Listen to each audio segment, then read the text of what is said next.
This is a piano tutorial of the song Glorious Day by Passion from their album Worthy of Your Name. Specifically, this is a piano tutorial of this piano accompaniment arrangement, and if you're just stumbling onto this video from a random search or something like that, then you can actually check this out. You can hear a demo of it, and you can purchase this sheet music that's in my hand right here by clicking the link in the description. Alright, for this tutorial, there are three things that I want to go over. The first is the opening rhythm that you see here in the right hand. This is probably the hardest part of this arrangement, and it's a rhythm that goes on throughout the accompaniment. So if you don't get it, then you don't really get the rest of the arrangement. So I want to go over that and help those who might be having trouble with it.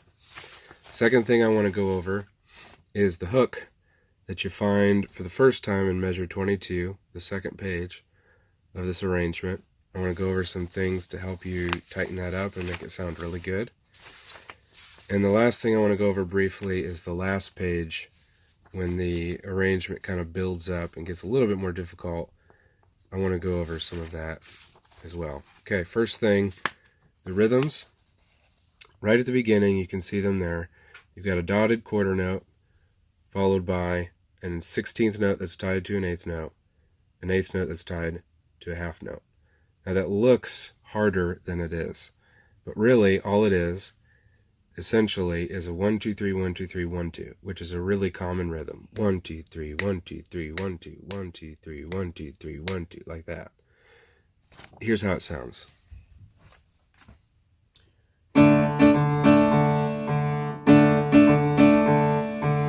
Hear that 1 2 3 1 2 3 1 2? 1 2 3, sorry. 1 2 3 1 2 3 1 2 1 2 3 1 2 3 1 2 like that. Another way to look at this is by subdividing the beats to the lowest subdivision that's being played, which in this case are 16th notes.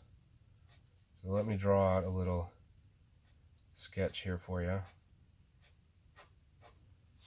So if you take 4 and 4 16th notes, you've got 2 beats there total. These notes here are going to land on the first one, the fourth one, and that one there. So it's, if you like your 1E and as, it's 1E and 2E and. Lands on the 1, the of 1, and the and of 2. So if it helps you to slow this down and count out those rhythms, like 1E and 2E and play that 1E and 2E and 1E and 2E. Add the left hand 1E and 2E and 1E and 2E. Honestly, that for me is one of the best practices, is when I have a tough section of music that I'm trying to get into my head, is to slow it down, slow it all the way down to the tempo that I can play it perfectly without mistakes. And then when I am confident with it, I bump it up just a couple notches. I use a metronome, by the way.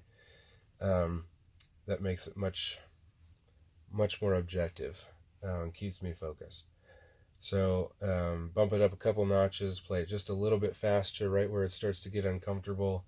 Play it till I'm confident with it. You get the idea. And then eventually you can play at full speed. So if you're having trouble with that, those are 2 ideas that I would suggest that might help you get that rhythm into your head. The other thing, the hook on the song, it's played in the guitars in the recording, but I've put it into the piano part here. The arrangement is kind of really, the song as a whole is really works because of this hook. This hook is really the thing that I think is most memorable musically about it, and really adds a lot of energy. So you don't want to lose it. You don't want to miss out on it. So it's not particularly difficult, but for a pianist, the temptation is going to be to make those first 4 notes really sloppy, like,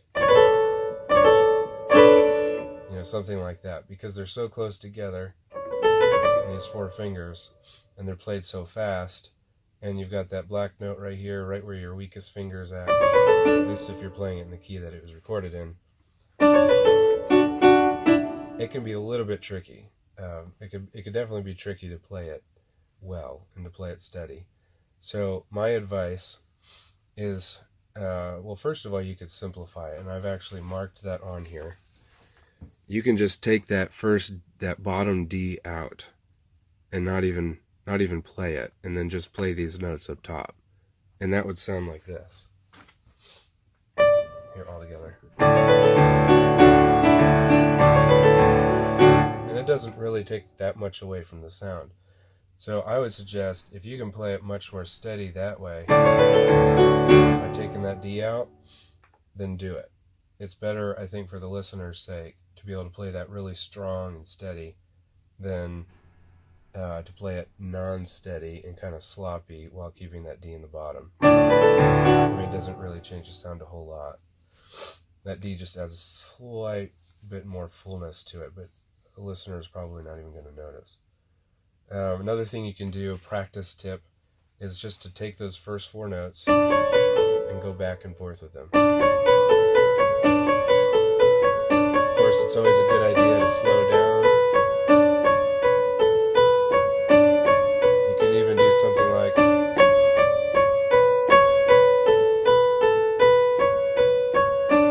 just work those 4 notes around until you feel really good with where they're at in your hand. Alright, the last page, very simple. When the arrangement gets big, or when the song gets big, the last chorus, the arrangement fills out a little bit more, and you end up having octaves in the right hand with a note in the middle that moves around.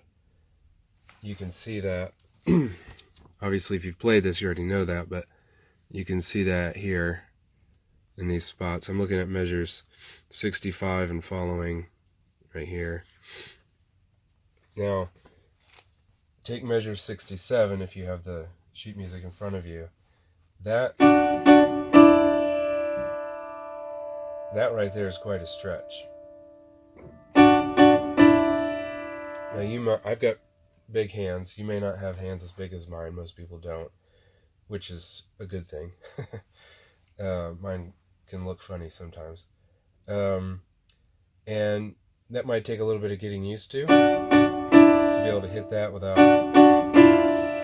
kind of hitting another note along with it.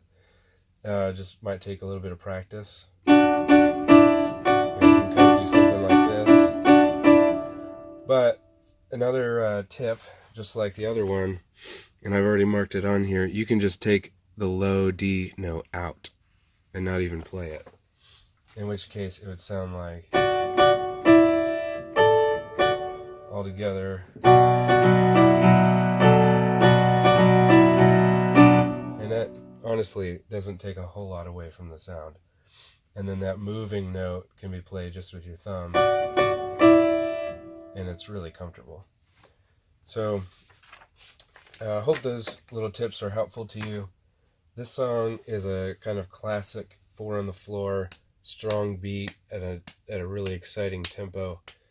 And the last thing I would encourage you to do is to let that beat kind of get into your system when you're playing. Don't turn this arrangement into a machine like,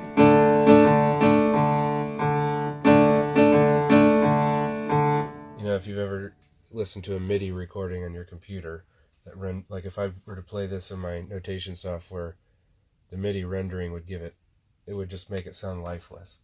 You don't want to do that. The reason this song was written with that kind of rhythm is that it incites dancing and happiness and joy and excitement, and that fits the words and the truth that's being sung about. And so let that come out in your playing. Let that left hand part breathe a little bit of life and not get boring.